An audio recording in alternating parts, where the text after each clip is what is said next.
Assalamu alaikum. Dans cette vidéo, nous allons traiter la notion de somme directe et sous-espace supplémentaire. Avant d'entrer dans les définitions, nous allons donner quelques théorèmes qui seront utiles dans la suite. Le premier, donc, soit F, un sous-espace vectoriel d'un K espace vectoriel E de dimension finie, c'est-à-dire que la dimension de E est finie. Alors, qu'est-ce qu'on déduit?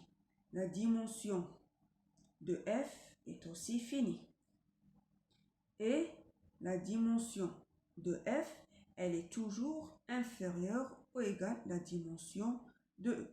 Donc, vous voyez, c'est à peu près une notion intuitive.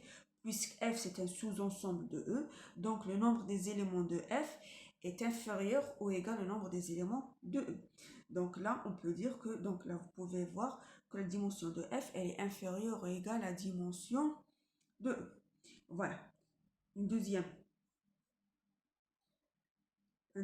point, donc l'ensemble F égale l'espace tout entier, ou égale si seulement si la dimension de F égale la dimension de E. Alors là, nous avons une équivalence. Donc, si F égale à E, on déduit pour les dimensions. Donc, si les dimensions sont égales, on déduit que F est égal à E.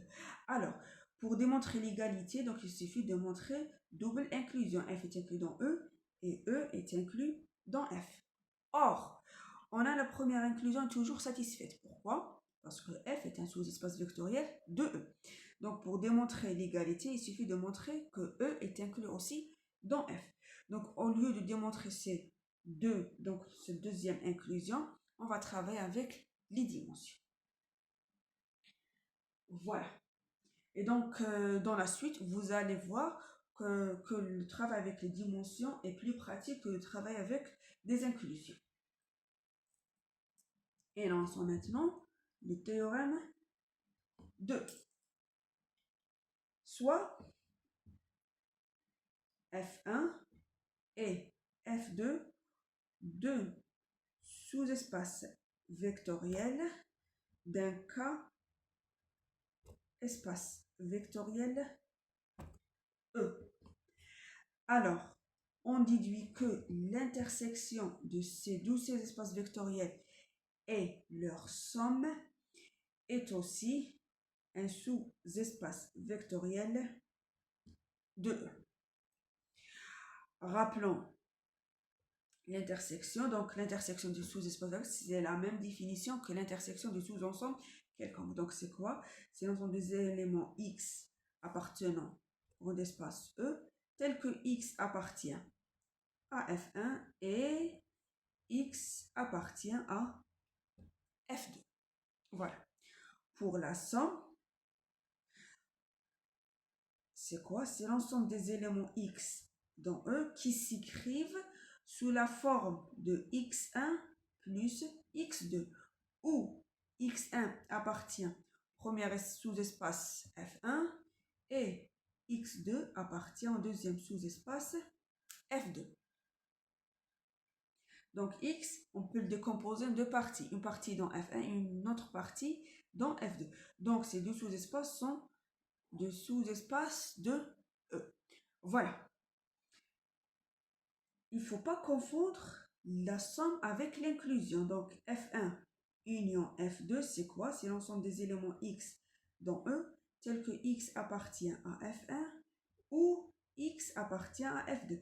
Donc la réunion, elle n'est pas forcément un sous-espace vectoriel. Un sous-espace vectoriel de E. Donc elle peut être un espace vectoriel ou non. Alors, faisons un petit dessin. On considère donc ceci, donc ça c'est l'ensemble E. On considère ça F1 et celui-là F2. Donc l'intersection, c'est l'ensemble des éléments qui sont F1 dans F2, dans F1 et dans F2. Dans ce cas, l'intersection est vide. Un autre exemple, donc F1, voilà donc F1 et F2. Donc l'intersection égale à ça. Ah pardon, je m'excuse. Pour la somme, alors F1 et F2 c'est quoi? C'est l'ensemble des éléments tels que X, il a une partie X1 qui est ici, une partie X2 qui est ici. Voilà. Quand on parle de la réunion, c'est-à-dire ou bien l'élément est là, ou bien il est dans le deuxième ensemble, ou bien il est dans les deux dans ce cas. Voilà. Dans ce cas, il est dans les deux, c'est-à-dire on est dans ce dessin-là. Mais pour la somme, c'est-à-dire que l'élément X est divisé en deux parties. Une dans l'ensemble F1 et la deuxième partie dans l'ensemble F2. Voilà. Prenons un exemple. C'est un élément Z dans C. Il s'écrit comment? Donc Z il s'écrit sous la forme X plus IY, où X appartient à R et Y appartient aussi à R. Donc, l'ensemble C, on peut l'écrire sous la forme, alors donc on peut l'écrire sous la forme R plus IR. Donc, quand X varie dans R, on est là. Quand Y varie dans R, donc on a IR. C'est-à-dire là, F1, c'est R et IR égale à F2. Donc, vous pouvez démontrer facilement que F1 et F2 sont des sous-espaces. Donc, on va écrire ça. F1 et F2 sont deux sous-espaces vectoriels de C sur le corps K, sur R comme corps. Voilà. Donc, ça, c'est pour donner F. Donc, c'est pour donner la somme de F1 plus F2. Voilà. Donc, ajoutons un autre point dans notre théorème. Voilà, on va ajouter ici. De plus, on a la dimension de la somme égale la dimension, donc égale la somme des dimensions, pardon, moins la dimension de l'intersection. Bien sûr, sur toujours le même corps K. Alors, regardons par exemple cet exemple-là.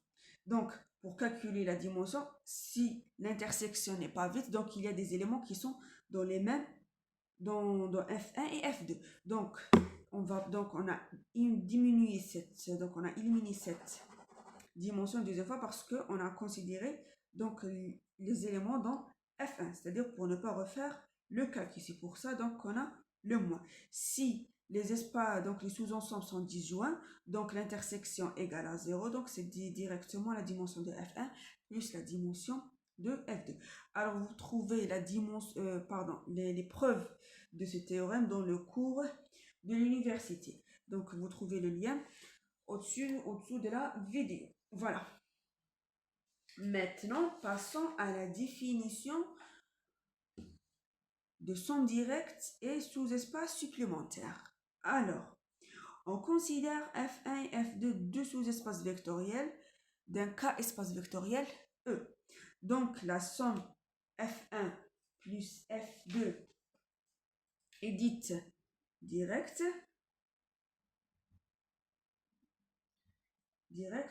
si l'intersection de F1 et F2, ce n'est rien que l'élément neutre de E. Donc, c'est l'ensemble nul.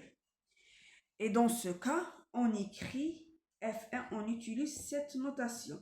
Un plus entouré. Donc, F1, F2. Au lieu de F1 plus F2. Alors, on a démontré dans le théorème 2 que la somme de sous-espaces vectoriels est aussi un sous-espace vectoriel. Voilà. Maintenant, on dit que F1 et F2 sont supplémentaires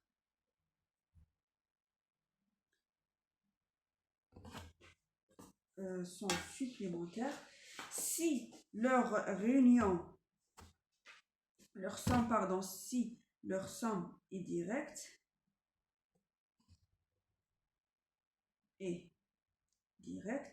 voilà, c'est-à-dire on est dans ce cas, et de plus, E égale à F1 plus F2.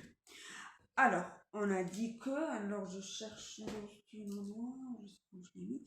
Alors, on a dit que F1 plus F2, c'est un sous-espace vectoriel de E et n'est pas nécessairement inclus.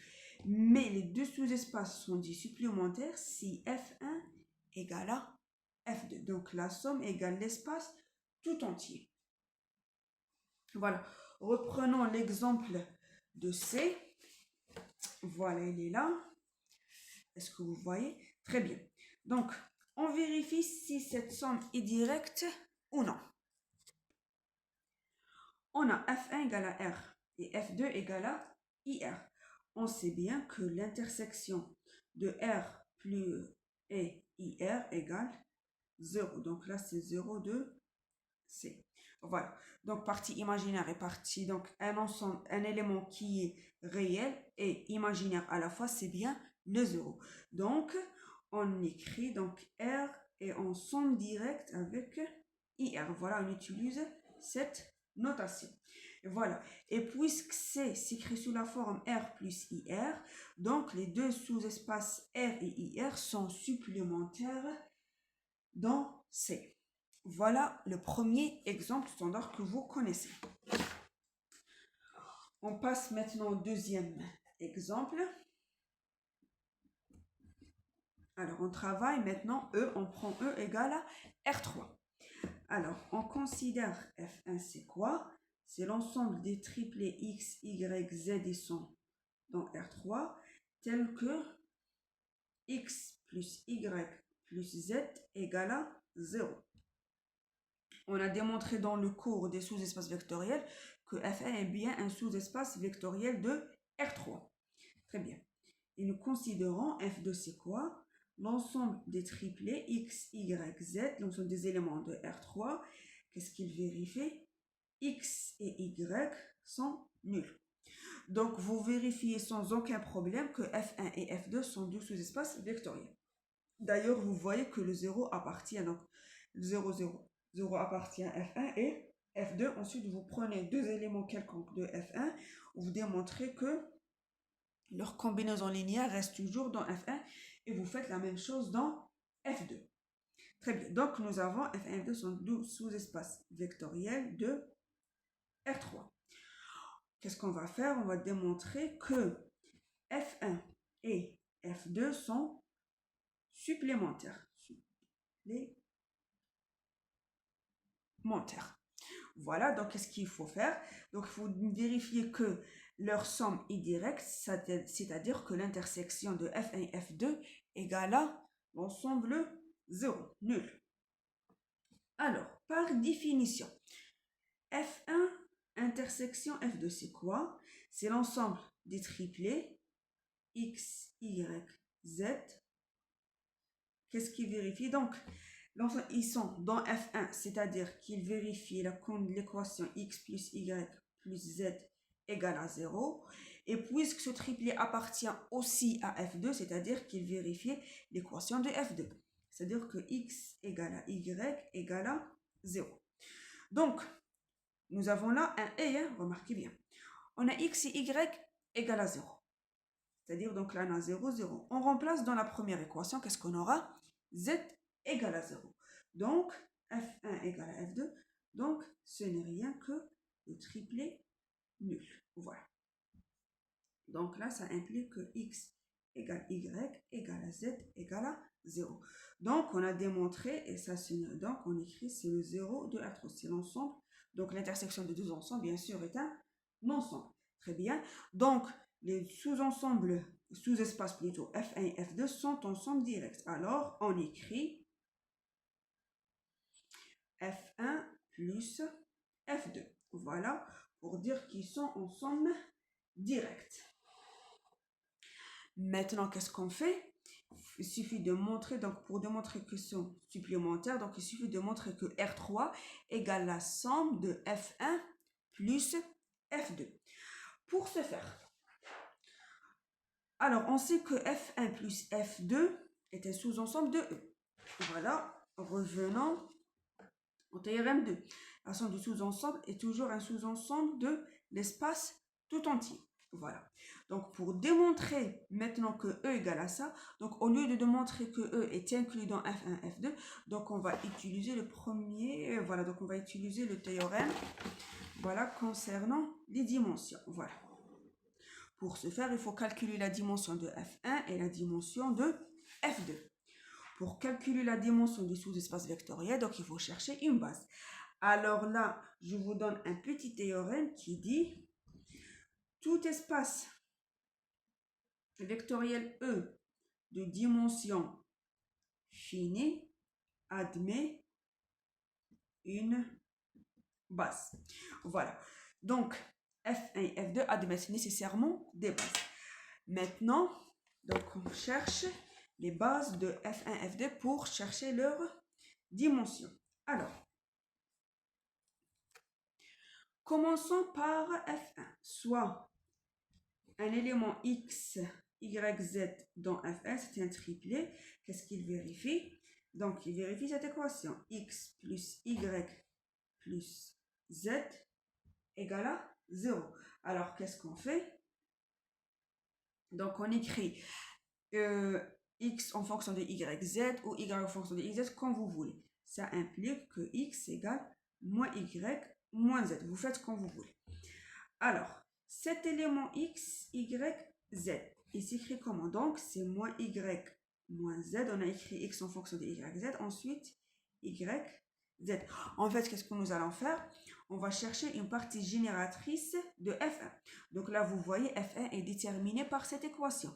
Donc, nous n'avons pas des vecteurs ou une base de cette. Donc, pour déterminer la base, il faut chercher une partie génératrice. Ensuite, on démontre qu'elle est libre. Alors, les éléments ont fait séparer Y et Z. Donc, on a moins Y, Y. Donc, la dernière composante ne dépend pas de Y, plus moins Z. La deuxième composante ne dépend pas de Z, donc c'est 0 et Z. Ensuite, qu'est-ce qu'on fait? On fait sortir Y des parenthèses, donc on aura moins 1, 1, 0, plus Z, moins 1, 0 et 1.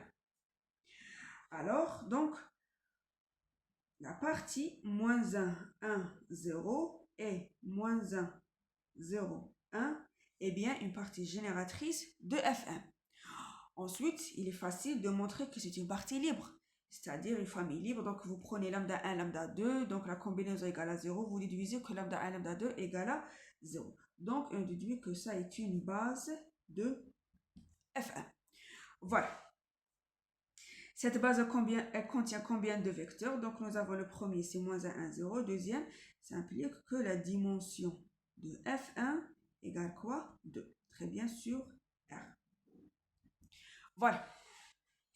On travaille maintenant, passe maintenant au sous-espace vectoriel F2. Alors, on prend un élément quelconque dans F2.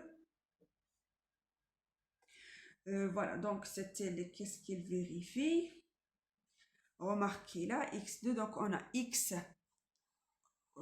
Voilà, donc on a les deux premières composantes sont nulles, c'est-à-dire la première est nulle, deuxième est nulle, égale à Z. Donc on fait sortir Z égale 0, 0, 1. Alors, la famille, donc elle contient un seul vecteur, et bien une base. Et donc là, il y a une petite remarque. Donc tout vecteur non nul, c'est-à-dire différent de 0, 0, donc de l'espace, est toujours libre. Donc ça, 0, 1, 0, 1 est une partie génératrice de F2, puisqu'elle est différente de 0, alors elle est libre, on déduit que c'est une base. Et là, qu'est-ce qu'on déduit? Que la dimension de F2 sur R égale à 1. Voilà. Maintenant, qu'est-ce qu'il reste à faire? Donc, on passe au théorème de la dimension. Alors, qu'est-ce qu'on a dit? La dimension de F1 plus F2 égale quoi? La dimension de F1 égale à 2, plus la dimension de F2 égale à 1, moins la dimension de l'intersection. La dimension de F1 intersection F2. Alors, F1 intersection F2, qu'est-ce qu'on a fait dans la première partie? Voilà. Donc, on a démontré que F1 intersection F2 égale à 0. On sait que la dimension de 0 égale à 0. Voilà, donc n égale moins 0, c'est-à-dire 2 plus 1 égale à 3. Voilà, revenons à ce théorème. Voilà, donc, plus F1 plus F2, la dimension égale à la dimension de R3 égale à 3. Donc, on déduit bien que F1, voilà, on déduit bien que F1 plus F2 égale à R3. C'est-à-dire que F1 et F2 sont des sous-espaces supplémentaires l'un de l'autre dans R3. C'est-à-dire que c'est F3 et s'écrit sous la forme. Alors, un élément quelconque de R3, X, Y, Z, il s'écrit sous la forme d'un élément X dans F1.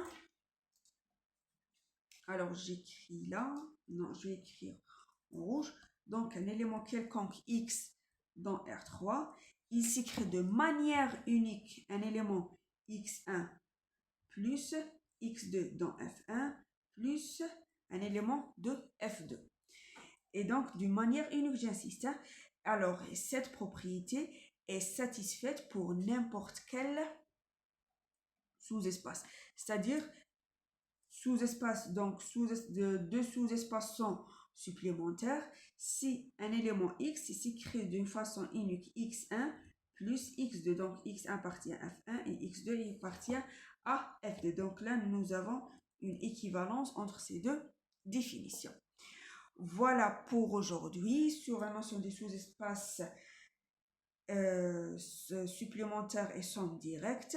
Donc, je vous conseille, malgré que j'aime pas beaucoup le conseil, donc je vous conseille de refaire le cours parce que nous avons utilisé toutes les notions des cours, des premiers cours et nous avons donné encore de nouvelles notions. Donc, on se voit dans le prochain chapitre sur les applications linéaires.